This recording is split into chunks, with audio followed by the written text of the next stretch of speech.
But the spirit of the miracle was working on him now, and his horse's body changed, and in the bar stood a handsome man. The woman blinked. The woman kissed him. She offered him a cigarette. He tried it. The nicotine made him intense. It seemed to ignite an area in his mind that made him see sparks. It pierced an area.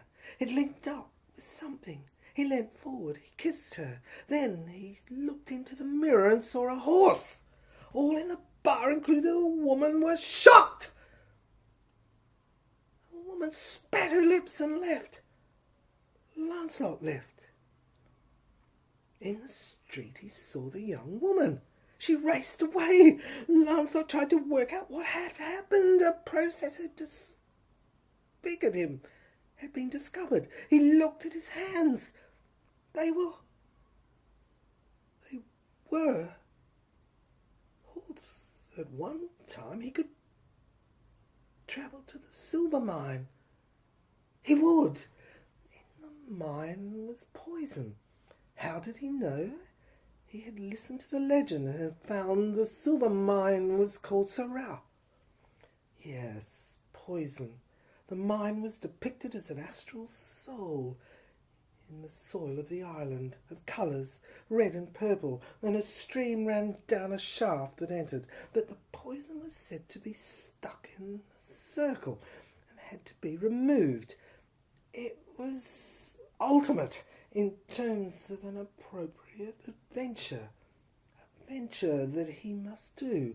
But he must. He knew that the power of Syrah lay in this central area. But what was it? Was it silver? Or was it the silver mines that honeycombed his hooves and hands and came from the big mines inside? It was rumoured that it sang. No credit was given to the horses in the compound. The government had passed measures prohibiting it. Credit was frowned upon, as competition prescribed it. No one was allowed to be given recognition. It was frowned upon also. Why? One could strive and be given nothing.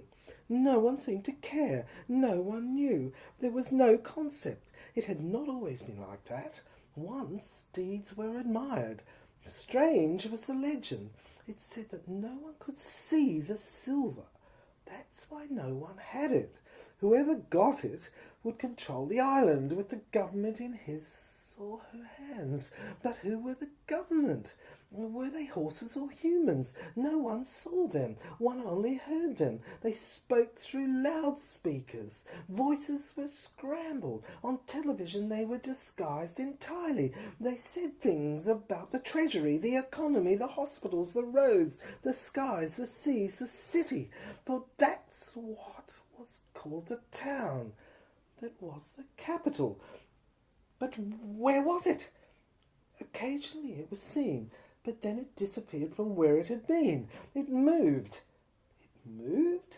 It must have, unless the materiality of the town's buildings became invisible. Maps did not show it. They were transparent. But what had the silver sung? What had the silver sang? The legend had it that one could see the music. It had colour, and the predominant one was yellow. And when he thought of the mountain, he saw his face, for the mine was alleged to be in the mountain of Syrah.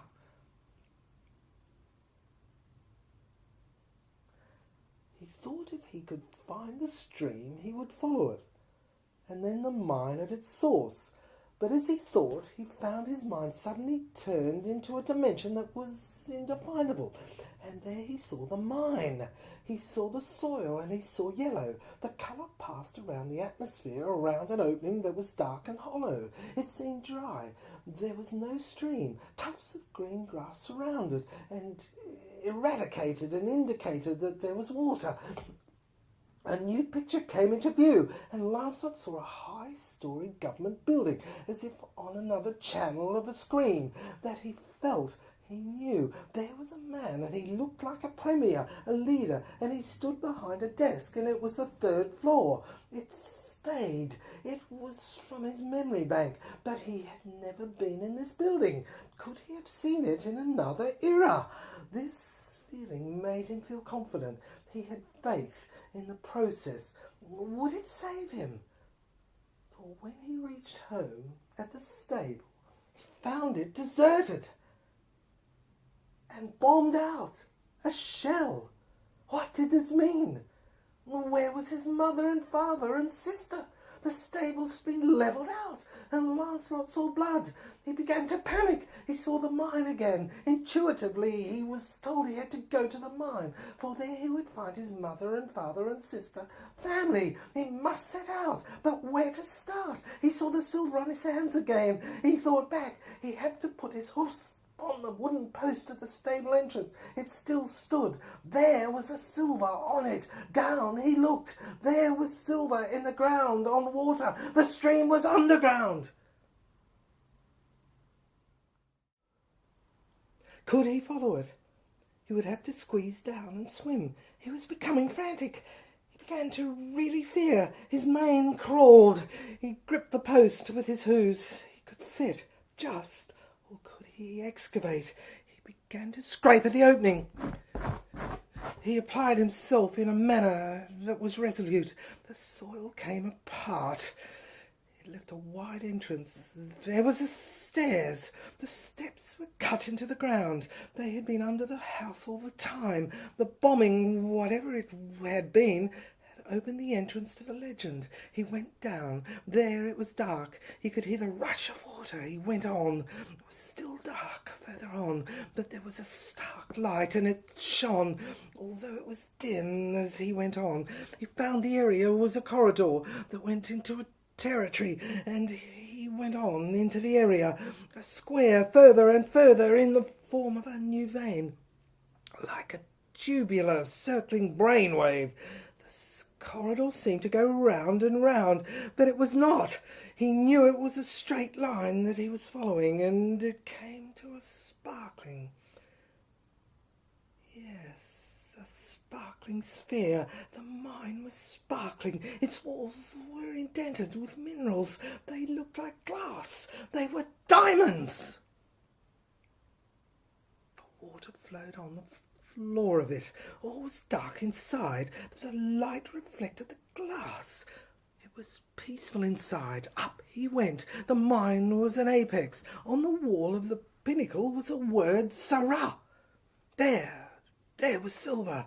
It was cut into the very point of the edge. The nucleus was in the cutting edge. It pointed into the sky. He was sure. There were his mother and father. Their names were on 2 tombstones. But there he saw his father and mother. They said, "Hello, son." And his mother said, "I've been made a lady. Lady M." All of a sudden the silver sang. He could hear it. He could hear it singing, singing, singing, singing. Ring.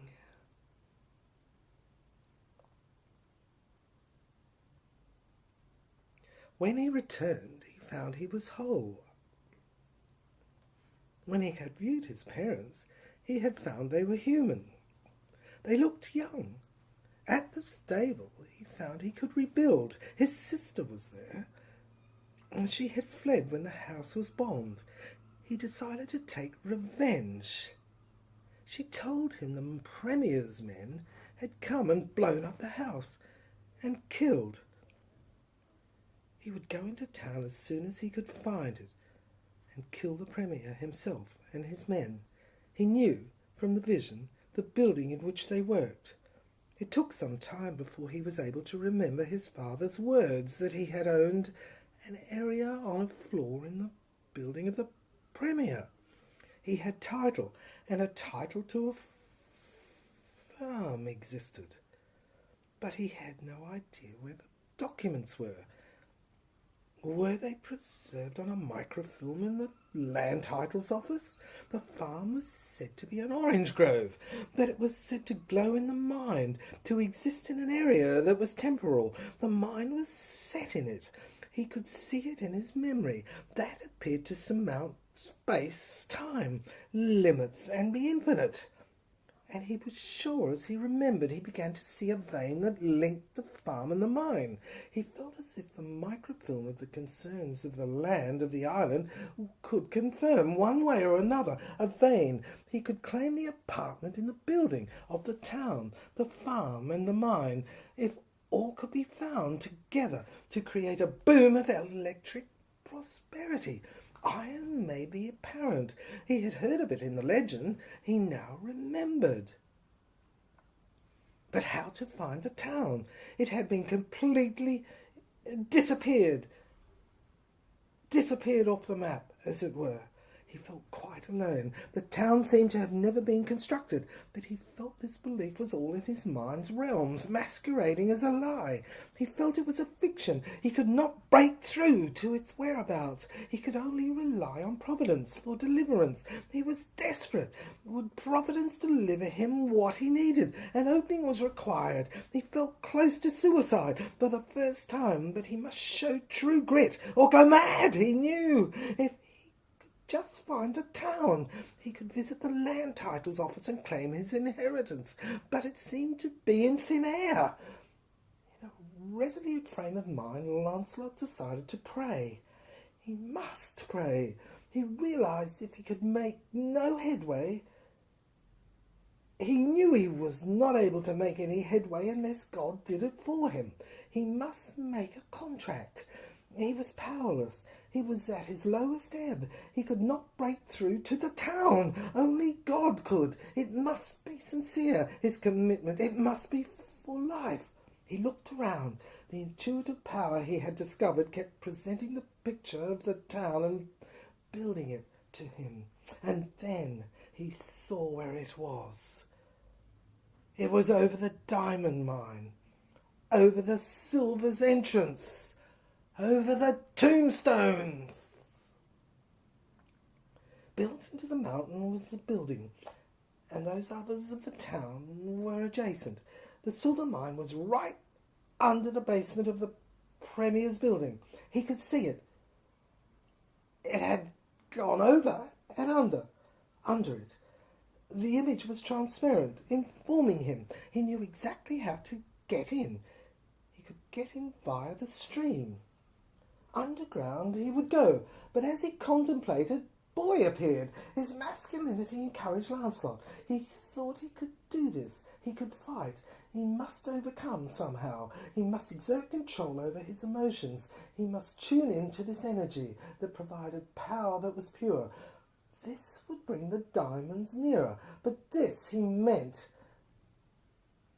and knew that by this he meant that he could mentally reduce the time that was normally felt and perceived, and, as it were, bring the materiality of the mind's existence to him by travelling towards it, and yet feeling he was attracting it.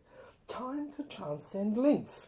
It was a dimension that was altogether divorced and separate from the considerations of measure of the body and the age and years. The thing was to suspend this belief. That he was convinced was conceptually wrong, and that time involved a turning of circles that took one to its centre as one moved through it, intending to approach its goal. The distance to the diamond mine that was defined by perhaps a few seconds, like a magnetic attraction. The diamonds appeared to be coming closer, for as he lowered himself down the underground opening by walking down the steps, he found one.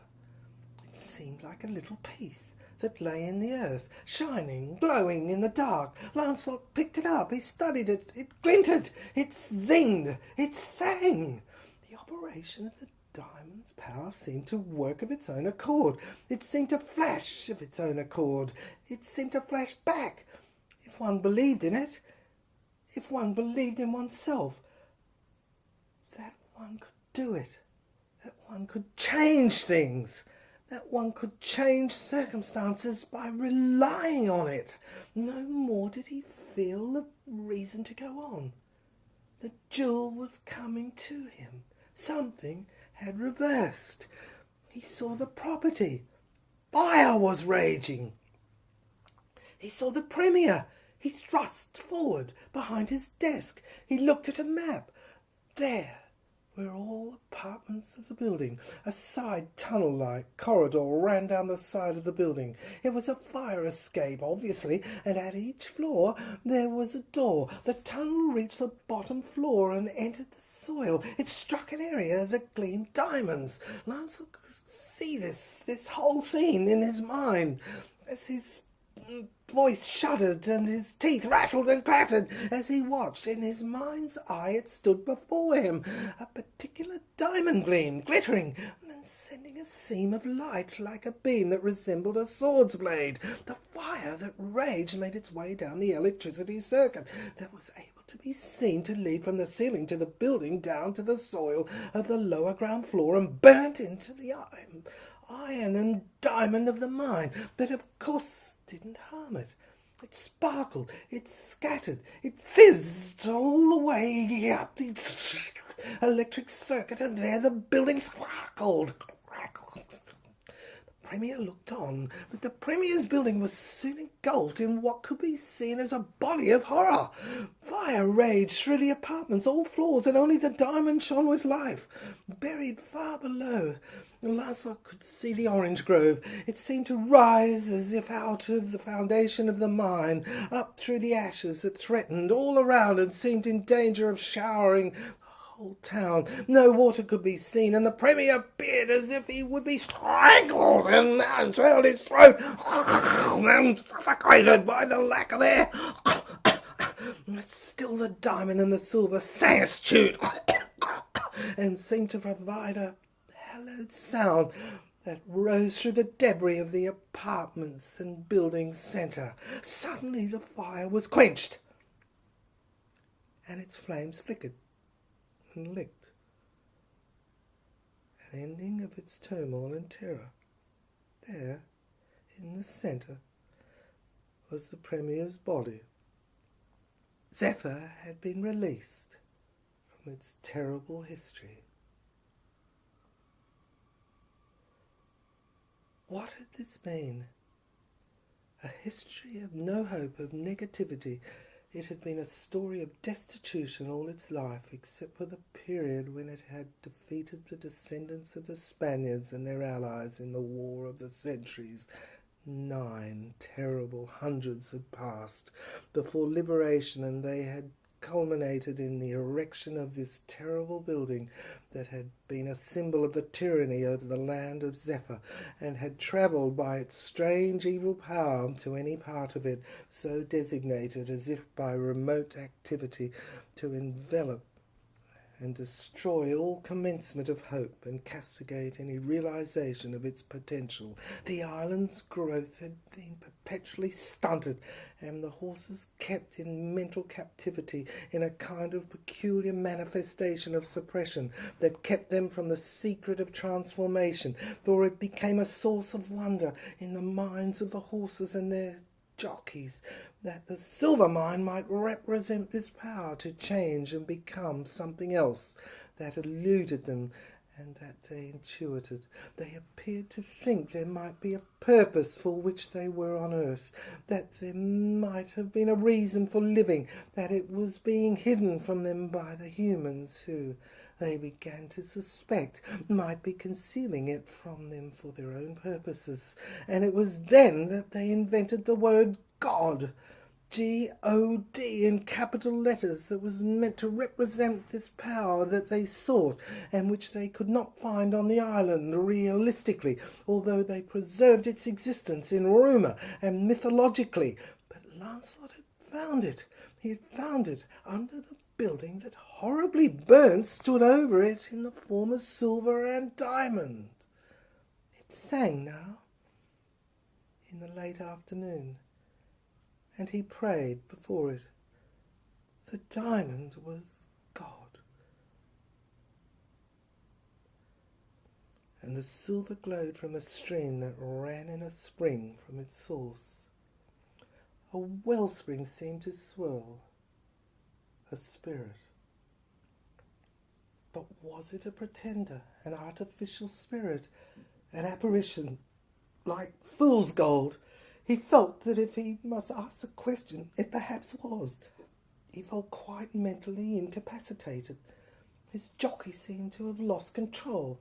In fact, he seemed dead, no longer alive. Lancelot was quite alone. He seemed listless and could not believe that if he had been brought to this point where he could only so feel, then he was not seeing the God of whom he and they had talked. In legend it was said that he would have prosperity. Whoso witnessed, nothing had happened to his existence, no change except the transformation. How could he forget, even for a second, this momentous event? Of miraculous proportions only could be said of it. It gave him courage. It was beyond perceptions of normal thinking, imagination. Surely! Where did it lead? Was it merely a process that brought ephemeral peace only? Or was its purpose to bring solace for periods between day and night? Or was there nothing of permanence that would cure fear? Fear? Or was there no power that inculcated belief, once and for all, of eternity and thereupon healed? Did it occur? Was it a weakness in him, or a duality of existence in which life was based, that just went on and on? Or was there transcendence? Did it become instinctive, or was it a condition of the mind that was beyond faith and consciousness, that became definite and absolute? No, he did not know. Yes, he would go mad. He would have the necessity to construct an asylum on Zephyr so that he could live in it, for as he looked at the debris and carcass of the Premier's building, he saw that it had been a creation of an asylum in which the Premier had lived, because it was so designated on the floor of the top compartments, as if words were blazed in a tree describing it so. The compartments, for that's what the apartments looked like, were broken through. Their beams had fallen, their ceilings caved in, their floors sunk. Air seemed to flow through. The Premier's body was slumped over a desk. His hand was projected forth. In it was a pen. Before it, on a parchment, was a word in block capital letters: CONFESSION, confession. That Lancelot could see as he peered through the building's open, broken windows at the view. The building was built by me. He saw in inverted commas in a quote, over the singing silver, so that it would not sing. Close inverted commas, but a spark had ignited, and the building had caught fire. It had ended. It was built on futility. It said as a postscript. But Lancelot stared at the building. He saw that he was looking into a mirror-like thin-air substance, when he thought he was looking at the vacant window. In fact, the whole building seemed framed, as if he had been taken in a shot of a photograph of a camera. The building was his body, and the dome his head. The body was transparent, and it was the building's inner areas that looked like lead that he had seen, and the electric circuit that ran round the whole borders of the building as if connected came to a central point where there was the silver and the diamond, but the charge was a short-circuited area, a thin wire continually by the area of the dome. His head, his mind, it seemed to him as if a program, and there the small little miniature jockey lay dead, it being inserted, trying to at least bits and pieces in the program words, shrieking and sticking to the iron that formed on the electricity like a magnet. A magnet it was. An energy. Yes. Was stopping it from fully charging. The program. It was in the scene, in the dome. It was then fed by a connection to the rest of the body, the town. Other buildings fed it. They were areas, it looked like the organs and parts of an X-ray that was framed. That the window, broken, jagged pieces had opened and showed the house of sane. Of the insane. Yes, the buildings were smaller and they seemed to have been fed into it, a type of propaganda, and mouthed and opened like a fish spoke and oozed water. He seemed to have the character of misery, and he now realised he owed the shark his main debt. He had broken it open with electric shock. The body seemed to be sapped of energy, of electricity. But this was because of the mind. The body's area in the lower region of town, where was silver and the diamond, seemed to be endeavouring to connect up with the external atmosphere, the moon and the sun and the X-rays. Rays from the universe, and the mind was interfering and lowering the energy flow by its being infested by beliefs from the building areas. I see the organs and areas of the body had been filled and embedded with the program. Muck, nothingness, misery, banal musk of the town. The result was a lowering of energy in the area that tried to make the connection with the sun and the moon. Of course, the areas around the base of the spine particularly was affected. It crackled, and Lancelot saw it was the area of the third floor, the level of the levels in which the Premier, who lay dead, had his headquarters. The dome's program still moved through the system, blocking third floor movement, as if this was an X-ray of his body. And it showed levels and energy blocked in areas by the program, the muck of the occupation. Of course, he had taken it in, imbibed it, the muck, and become it. Yes. He read it again. It was so important. The areas around the base of the spine particularly were affected. They crackled, and Lancelot saw it was the area of the third floor in which the Premier had lain dead, his headquarters. Of course, the dome's program still moved a little through the system. It was still alive, blocking third floor movement like a snake. It writhed and fished and fished.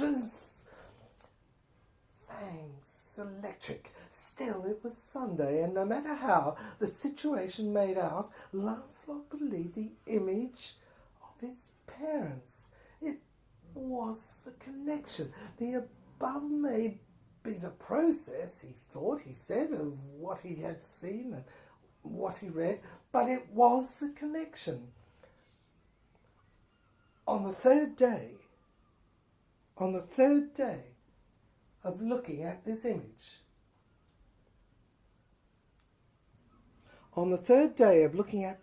Lancelot believed he must do something about the dome blockage. The singing silver did not sing. The diamond lost its shine. The building, although dead, sludged on, as if by rote, instinctively going through the motions it had been programmed to do. The bits had come alive and taken the throat. So the motions had been programmed to do through its life by the snake, as it were. It was the wreck of Zephyr, to be sure, but doubt had caused its rout. Ye who have little faith were the words of a prophet who had appeared at Zephyr on one occasion. Lancelot found the words in the book he had found on Zephyr, the Bible. The desolation of the island's changing times had not concealed it. It lay at the dust of the crossroads he came across, awash with the water of a torrential downpour. One morning he had kept it and read it. It was compelling. If he could put the programme he suddenly thought of it, of this prophet, into the dome instead of the towns, into the veins, the corridors, the areas, it would neutralize, purify, change, transform the snake from black to shiny black and white, a mixture of both, or dull, ugly white to shiny black and shiny white, a mixture of both. Maybe he could break the short circuit, the deadlock. Ye who have little faith. He put the programme in. Ye do have faith. He suddenly changed it to, and put that programme in. Suddenly it changed the world. He felt positive. The system began to whirl. The electricity commenced to sparkle. The diamond shone. The silver glimpsed. But still, he looked at the dome, the building and the machine. Next to the latter were files of programs. They bore titles which said depression, past, experience, non-present, non-movement, non-moment, non-positive, negative, cynicism. Lancelot laughed. The medicine, the best medicine. They were fed into the system, these files. So that was the true education of the Premier, of his occupation.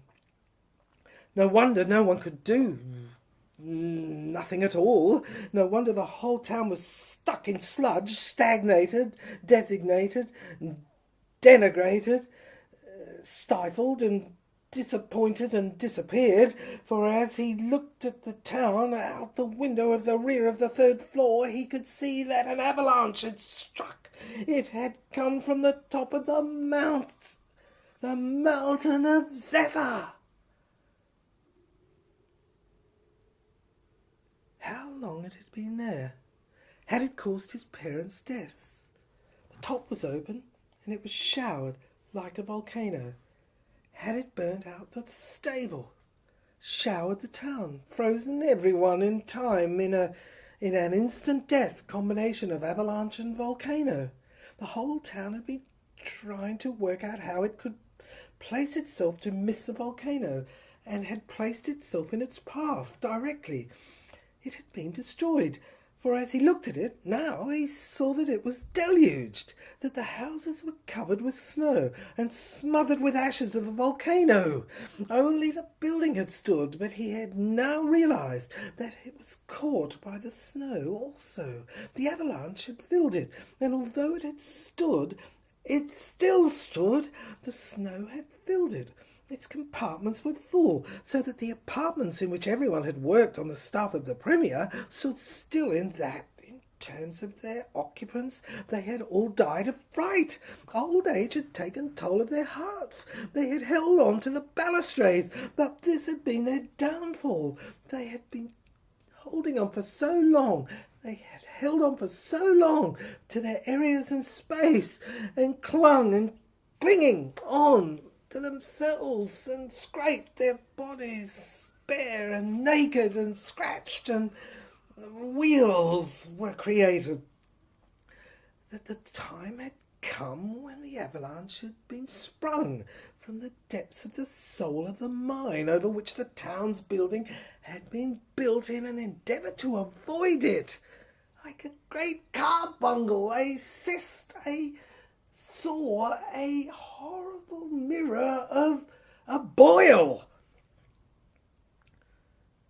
A boil that needed lancing.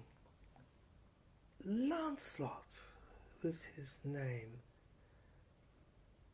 Lance, the boil, B-O-I-L. He saw it was like a triangle. It was the transmitter area that had been convoluted, yes, with muck and pus and ugliness by the program, and it had been blocked and couldn't transmit the prayer he had said formerly, or wanted to say, to the area where his parents lived. For help! SOS! Help! Of course,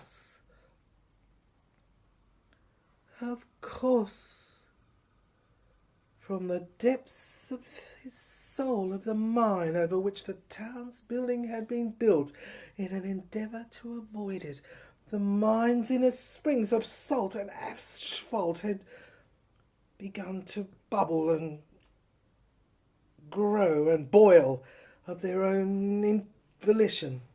They boiled, and minerals bubbled underneath the suppression that had been superimposed and implanted on it, implanted and frozen the stream. This had blown sky high, caused the avalanche from the geological fault down below, and sent the volcano hurling into the masses of fuel and soil and lava burning over. Out came the muck from down below, and Lancelot remembered the monument at the front of the gates of the town of Zephyr. A monument in marble had been there, and he had sworn he could see a vomiting coming out of its mouth, its throat, even though marble. And he remembered, of course, it had been a motive. Yes, it caused the avalanche from the geological fault. It had been cranked and wound up. There was some circular invention inside, like a Philfot, the old Indian medicinal symbol, that had been wound round and turned, and wound and become so tight it had burst and unravelled frantically, furiously down, and the marble had vomited. Set the whole thing hurling. Yes, masses of fuel and lava burning underground came out, and over the whole town it formed to destroy it completely once and for all, send the town's inhabitants into turmoil that was immediately uncemented into the living death in humans. Coffins of bodies caught fire in the lava and came alive, fertilized the area, made for a good new town. And now, in this era town, all had levelled down, except the building. But it was cleansed. The bricks could be seen, could be used. They were white and black, with a seam down the middle, and some were brown, yes, and red in other areas, and they stood and were strong, could be built, but the apex was destroyed, and the program room rent, and the tatters and remnants of the program papers, that's all they were from the Premier's office, shattered, and the glass over them that had kept them concealed was broken, and the papers fluttered in the breeze, harmless, ineffectual and effectless, a new word for the Zephyr Dictionary. Yes, the programs were ripped apart and the files destroyed. The covers were broken. Current ran from the depths of the mine, filtering the extraordinary things that the moon hung over the town and the island, the horizon, as a being that had never been seen and was clean. It was the moon, a full-grown moon. Yes, the area was quiet. Buildings looked reborn, full of energy of the avalanche, perfectly formed. Life appeared.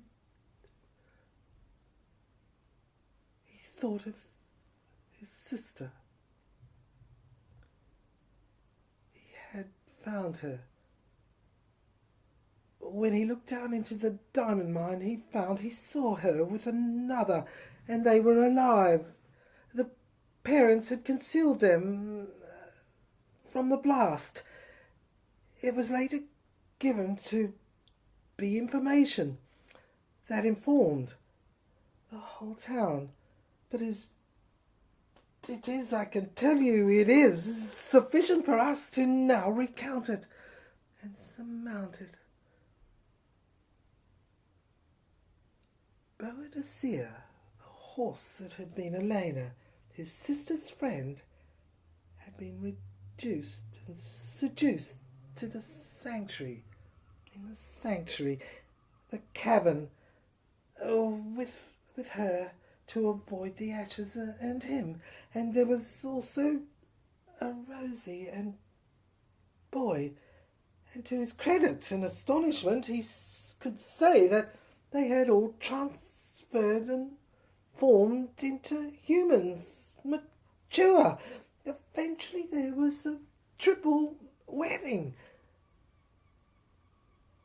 A quarter. Quartz was given. A piece of the symbol of the circle was carved, and of a clock face circle handed to each for silver. But for now, the debris lay all around and was over. The sludge had fallen a little. It had slipped down. A house, a stable, had insurance cover. He could remember. It was insured against the master.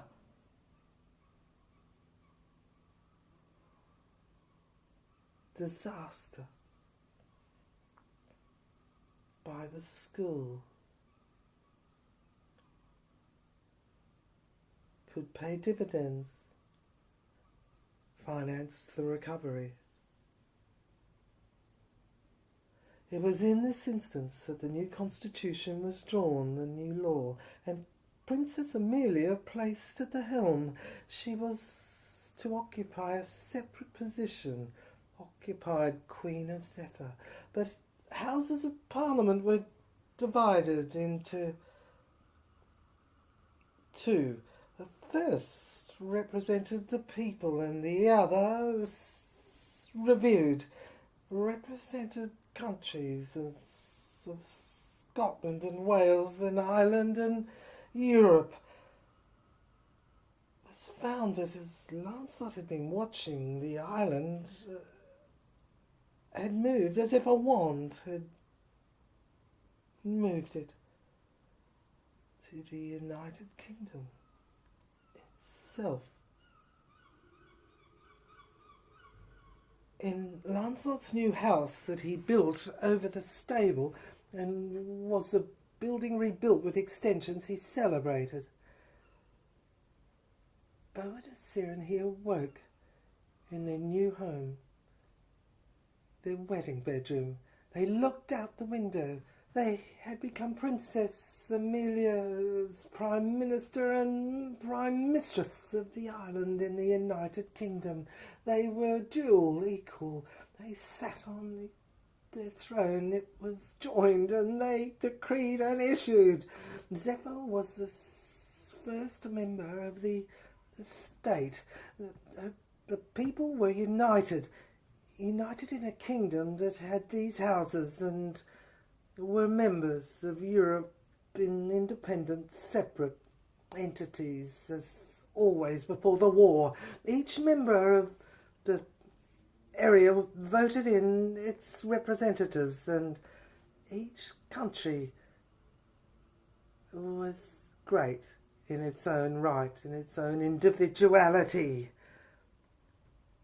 There was no central capital. It had been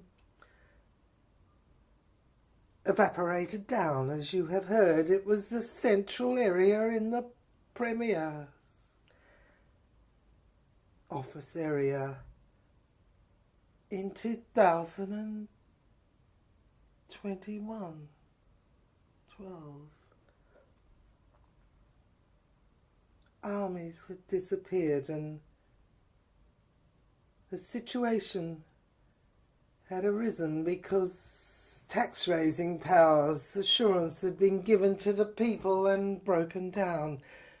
No experience had been employed to mend the system. They had simply adopted a theoretical program.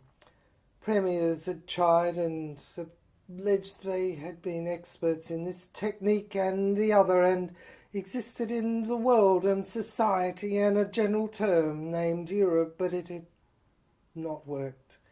It had been disused, and the plough of life harvested and tended the seeds of the farm of each individual of Europe and these areas, and the United Kingdom and the Americas and Australias and South Sea Islands and New Zealands and Chinas and Indias and Asia, Pakistan, Africas and all, including the Eskimos of Southern Antarctica even. Yes, the success of the program that was new had created authority in each individual within the area of activity of the person destined and designed to enter into the power of his own and connected to gods who directed it through him and her to express himself and that of the angels on earth. The avalanche, that had been the phenomena that had occurred in the beginning. The voice had been broken, as you can remember and heard, and throat burnt. The volcano had burnt it out. The avalanche had been seismically foreseen. It had been foretold in dreams, told in dreams. Still no one had taken any notice, had bothered to receive the message until it was received in reality. However, whenever it had been argued by a few prophets that the dream was at hand, Premier and his men had absolutely scorned it and scoffed it and played it down and buried it and marginalised it and hidden it behind all. They had known all, they had sneered, and they had been cynical and repeated the mistakes of many over the centuries. The same attitudes had prevailed when the silver mine had been sealed up and disappeared originally, according to legend, that Lancelot had found and struck in the mine in the coffins of the grounds of the gods that had inhabited Zephyr in mythology. It was written in an old hand in tabloids and tablets that were found and dated in the pre-commencement of 2021 of the Old Testament. It foretold the avalanche.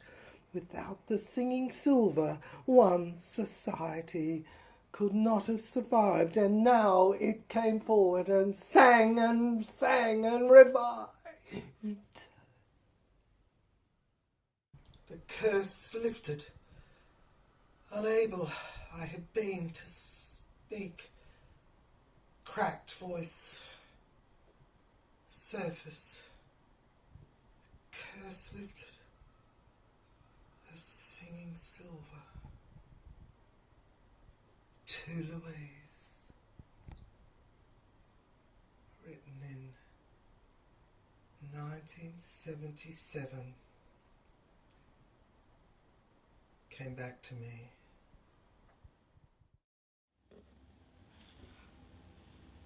Fire was needed. Hot water. The pressure could force the condition to sublimate. I could scan her brain. Enter by her mouth. Go down through her throat. Examine her solar plexus. That was it! I had the instrument. Love thyself. Love thyself. Love thyself. That was the key. That was the instrument. That was the scanner.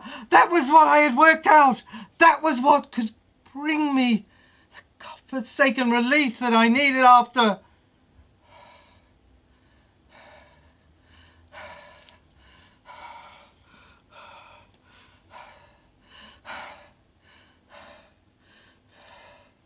All the events. It wasn't outside the window. In here, inside the window. You see, what I did was, I didn't project it. I didn't project it out. I turned it in. Suicided. That was what I had to scan. It was metaphysical, and I believed that I could coagulate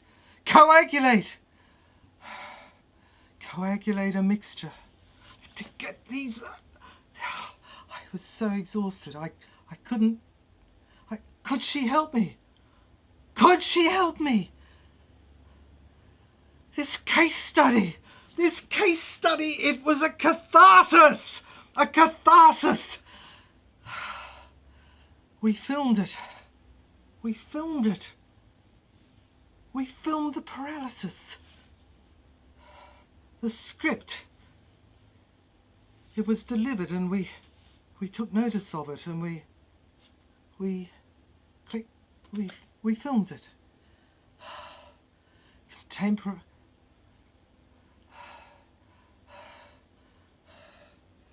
Contemporaneously, externally, events that mired me internally. She it was. She told me. You obliterated me, she said. Mimed.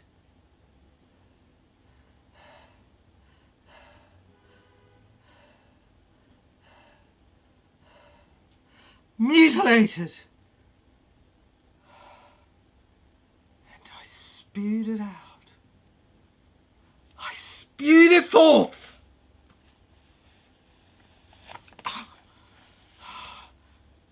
It's rash. Do you not see it?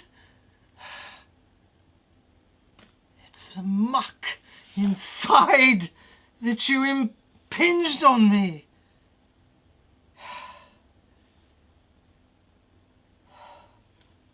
Drawing ointment brought it forth.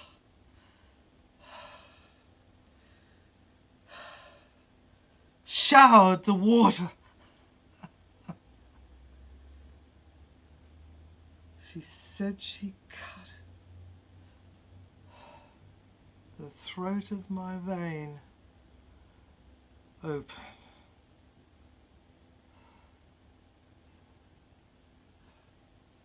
The old mansion, I discovered cracks in the wall. These were the cracks in the wall. This is the wall.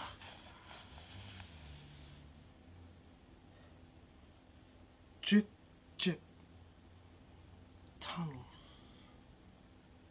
veins in the X-ray.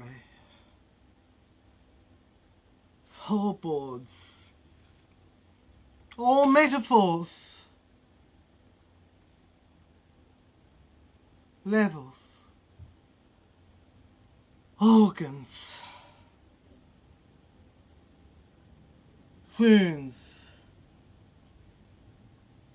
the inner soul claustrophobically gave me air to breathe, the map on the wall. Do you see the clock? The time!